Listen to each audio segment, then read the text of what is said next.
Hello, George West Cat here, aka Nico Vermillion, or Nico if you prefer. And oh, pardon me. And for this video, initially I was only going to do three parts of the whole thing with my response to the Undertale, emulating Undertale. But I had a thought while reviewing the video, my previous videos, that I figured that would also be a nice addition, nice concept to explore rather. One of which actually is in Undertale, which is the whole naming thing. As there's already video online showing it that with Undertale, that depending on the name you pick for yourself, you'll get certain messages. Not to mention that if you do name your character Frisk, I think it is, which I think is supposed to be the original name of the character, you play on hard mode. And this is nothing new to me, but I think that this is actually an excellent addition for any game where you pick your name and stuff happens. I mean, in my opinion, this could have been gone further. For example, if you choose to name yourself Sans, obviously you can't do that. But that could have led to some really funny dialogue. For example, if you were to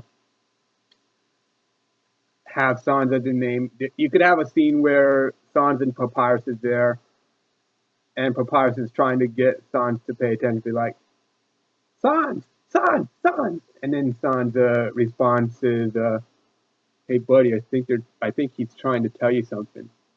No, you bonehead! I'm trying to talk to you. Like, excellent moments like that probably could have been had, but at the same time, you do have to think about like how much extra you'd have to put into it, because that would be, although it would be a nice addition, it would be also nice. And Undertale's not the only game that does this. First time I've seen this, and I'm sure with a lot of people as well, was with Legend of Zelda, the first Legend of Zelda. For those who don't know, um, obviously a lot of people have at least heard of the old classic Nintendo game. And hold on, all right. And with Legend of Zelda, with the first one, if you beat it on the first time, you get a second run where things are switched around, the map is switched around and whatnot, and you get different dungeons. And if you were to name yourself Zelda, you can play the second run without having to actually beat the game. Whereas normally you'd have to go through one playthrough before you go into the second run. And but yeah, I mean, another game that actually does this is well, there's two reasons I bring up this one, which is Ogre Battle, March of the Black, but yeah, March of the Black Queen. This one being the SNES version, and yeah, my box is all beat up, but at least I still have the box, and I got the manual as well. I got that out for a specific reason. All right. Now then, when it comes to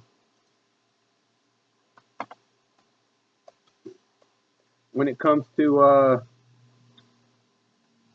Ogre Battle, that also has a whole thing of where changing the name does extra stuff. I don't remember everything that you can get on the name change one, though I do recall that if you were to type, I think it's music on, you'll get access to a menu to play the soundtrack. Well, it's more like a single bar that just cycles through names when you push the arrow keys or the control pad or whatever you want to call it. And with that, I think that's another thing that can be done. You know, the whole thing of where naming does extra stuff. Now, I don't know if this is in Undertale, but I know that this is for a fact in Ogre Battle. One of the things that actually wowed me, and I don't understand why this isn't in more RPGs, But there is this thing called a reputation system. Now, for those who haven't played March of the Black Queen, you're you're basically liberating continents. It's a real time strategy RPG where you have your units, you click on the unit or you click on your base to bring a unit out, and then you have those units going to towns in order to liberate the town. Now, certain things are going to affect it, and well, this is from the back of the book where it talks about a true ending, the best ending. The course of Ogre Battle is as diverse and challenging as you wish to make it. With 12 different possibilities, the ending will prove to be no less unique or unpredictable. Now, granted, there are the standard hero perimeter. Obviously, your stats going to affect it. Uh, Collecting important items, which is another to be expected. Finding important characters. In other words, having the right people join you is going to give you the best ending as well, or rather, everyone possible. But the one here that I want to talk about is the reputation meter. Finishing game with a full or near full reputation meter is just one of the criteria in getting the very best ending. Now, this is a very long game, Ogre Battle. Well, March of the Black Queen, rather. Other games in the series is other games in the series is are relatively short. I mean, your first playthrough, even without the manual, the first three areas are going to take like 10-15 minutes, whereas, or even just a minute if you're rushing through. But on a blind run, every area, at the very least after the fifth area, is going to take hours. And with me, I wound up on my first run getting a very poor reputation, which resulted in a bad ending where my character wound up becoming a tyrant and has his government overthrown by the people. That's basically the ending I got with with my first playthrough of Ogre Battle. The second change through, I don't quite recall what the ending is, what ending I got, but definitely was. I mean, granted, it's all text endings. I didn't see any like cutscenes or anything like that, but I mean, I got something a completely different story for what's supposed to happen after beating the final boss. Now, granted, considering how long this game takes, I didn't actually get to see single ending. I even back then I didn't have the time to do so. So, but still, like the fact that reputation had an effect, staying in one area too long even affects your reputation because like if you stay in the same area too long, I mean one of the things that happens when you take over a city is that you collect taxes from the city. So if you're staying too long, you start being just someone staying around, just collecting taxes on the towns you liberated. That's going to have your reputation drop as well. There's also the whole thing of completely destroying the enemy's army. See, with units, you have every unit has is basically a team of characters, and one thing you can do is you can just kill off the leader of the team of an opposing army. The other people in that unit will retreat back to the enemy's home base.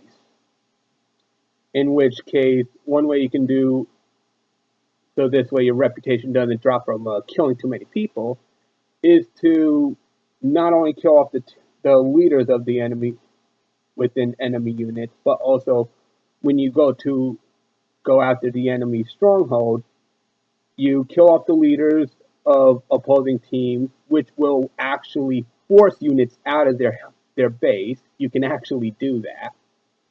And when it gets right down to the boss unit of that area, you just kill off the leader, and then complete liberation for that area is done.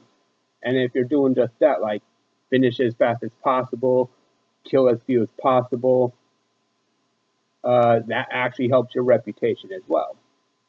And the thing I'm surprised is that there's a lot of potential in a reputation meter in which something builds up. I mean, granted, Undertale has something similar to it, what with pacifist run and genocide run, and other games with pacifist run where you have a pacifist run.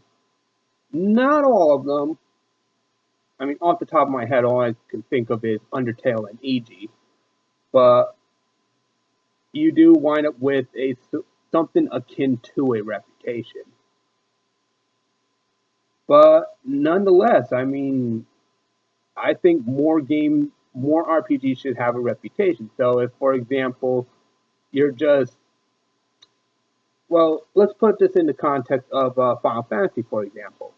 Let's say you're struggling with trying to get a chocobo. Okay, you want to get a chocobo and raise and whatnot, but you're struggling to get one. One thing that could happen is that next time you go into, you meet a guy who actually breeds chocobo and says, "I hear that you have been trying to raise your own chocobo. Is this true?" Like, and you go into a series of questions and whatnot, and then you get your chocobo that way.